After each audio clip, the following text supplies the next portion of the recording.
রেলের রানিং স্টাফদের আন্দোলন শেষে বুধবারই সারা দেশে চালু হয় ট্রেন চলাচল।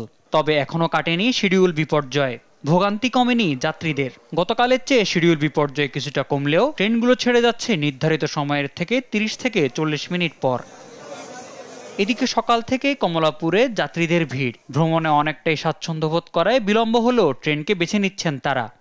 বর্তমান পরিস্থিতিতে বাড়ি যাইতেছি, এটা তো এখন তো মানার মতো, যেহেতু ট্রেন আসছে উঠছি।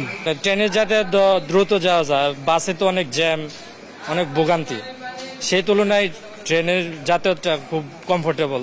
যাইতে পারবো, এটাই হচ্ছে যে খুশি লাগতেছে। কর্তৃপক্ষ বলছে ছেড়ে যেতে কিছুটা বিলম্ব হলেও আগামীকাল থেকে নির্ধারিত সময়ে ছাড়বে ট্রেন। গড়ে 30 মিনিট, 20 মিনিট, 15 মিনিট এগুলা ইন্ডিফুটের জন্য। একটার পরে একটা যাচ্ছে তো ট্রেন। ঢাকা স্টেশন থেকে ট্রেনগুলো একটার পিছিয়ে একটা যায়। এখন থেকে মোটামুটি স্বাভাবিক, আগামীকালকে থেকে একেবারে পূর্ণ স্বাভাবিক হয়ে যাবে আশা করতেছি। ভোগান্তি কমাতে দ্রুত সময়ের মধ্যে রেল কর্তৃপক্ষের হস্তক্ষেপ চান সাধারণ যাত্রীরা। মোহাম্মদ সাকিব, দেশ টিভি, ঢাকা।